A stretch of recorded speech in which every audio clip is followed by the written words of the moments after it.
Hello, it is our October construction update for Our Lady of the Mountains. We got a number of things to share with you. First of all, they've begun working on our site. Ron Henkelman's group was doing a bit of that work, so you can start to see, of course, how everything is a bit chopped up, and our parking lot is no longer here, etc. Just getting ready now. Originally, Ron's group was going to do the entirety of the site work and get the pad ready for the building. But in communication with the general contractor, they decided to let the general contractor who's going to be doing the rest of the building to take on the site work. And so that's what they've agreed upon. Since our last update video, Ron's group has finished finishing up our side here, so it no longer looks like an apocalyptic scene, but rather looks very, very nice. And so at any rate, this is what our campus has looked like for a little while. And will continue for many months to come. So we'll just start walking this way.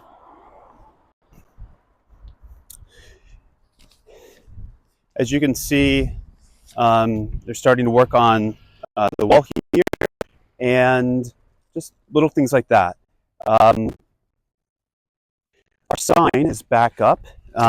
We originally had the sign up, but apparently it was against town law or whatever. So, but now that we're in construction, our sign is allowed to come back up. So this is where our sign is. And then, of course, we've been discussing for quite a while the grotto and the columbarium, what to do with them, because we definitely need to relocate them, and soon, because they're going to need our campus to be laying down all their equipment and stuff like that. And so the question, of course, was where should we be placing these things? And also, we need to expand our columbarium.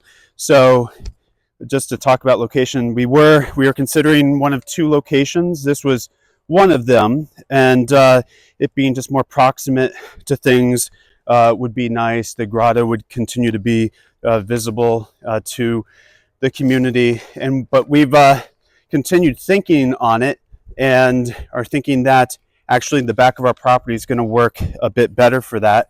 And a couple of things kind of tip the scales for that. One is that we will already have a statue of Our Lady kind of facing the town. It'll be sitting on top of the church, and that's going to be an important feature because, as you recall, the front of our church will say, or at least eventually, behold your mother, or behold thy mother, quoting our Lord's dying words from the cross. And so having a statue of Our Lady on top of our church is very important in that sense, but also it's the whole narrative of the church and beholding our mother, the church, as well. So we thought having two statues pretty close, proximate to one another, facing the town could be a bit much. But also, my chief concern about using the back of our property has changed, and we're walking back there now, and I'm trying to kill time while doing it. At first I thought there was a lot of moisture in the area, and there is, but not actually in the exact spot where we're considering having the grotto and the columbarium placed. Since, recently we have kind of cleared out the area that we've been considering for the grotto and columbarium, and we're making our way there now. And we would definitely have a path like we had on the side of the church put in to have a path bringing somebody all the way back here. So this area here is different than that area back there. This is all rock here, and there's like moss on top of it. And so water has nowhere to go. And so when you walk in this area, it always feels very, very damp. And so I made the mistake in assuming this was the case all the way to the back. Now, we've cleared out a lot of the vegetation back here since.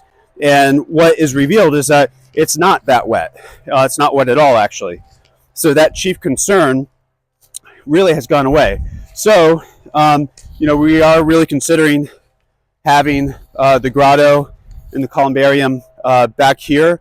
It's a bit more peaceful and kind of secluded. Eventually, we will get rid of Elijah's cave here we'll probably likely get rid of this porch, this side of the porch, because there's another porch on the other side, just to kind of open things up a little bit. And this isn't the most attractive, but I think eventually this building is probably not worth saving. So it could very well be gone. But at any rate, despite the leaf blowers, it is a lot more peaceful back here and a bit more prayerful.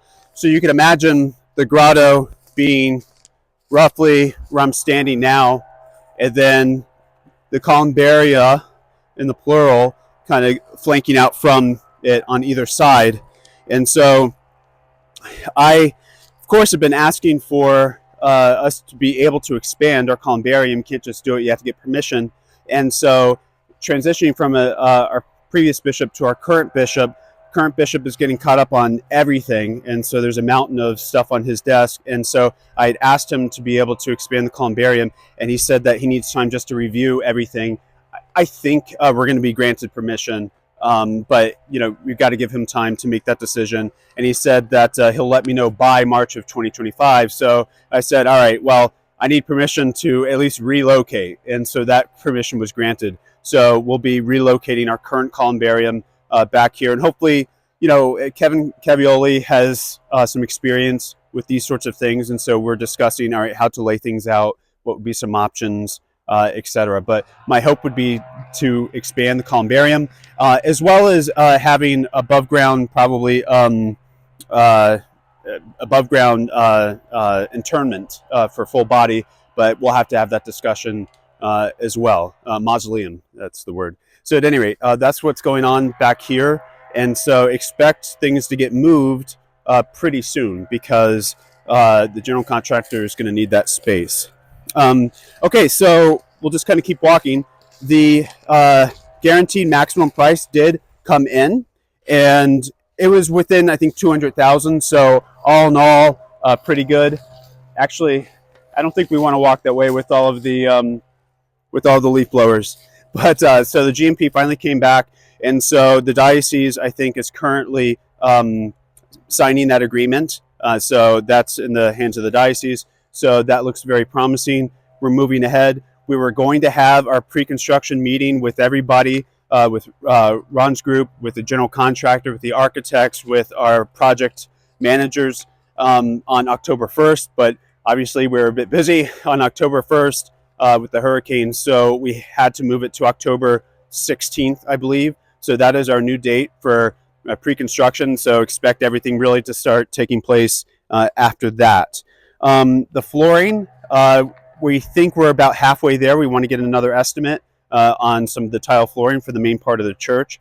So we're still trying to be able to secure monies to have that, because again, to do that later, the general contractor is saying that's going to be costly and quite difficult. So the altars are in the middle of being memorialized. So 2 have been memorialized. So we're making progress there. And we've engaged a fundraiser to help us with the debt reduction and just needing to raise the monies that we need.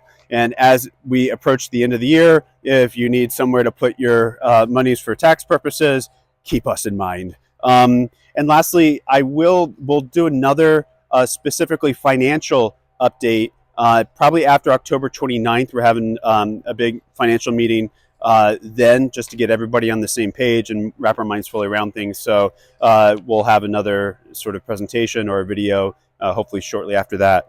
So with that, I think that is it. Thank you all. I hope you're safe, especially if you're in Florida. Our prayers are with you, and God bless.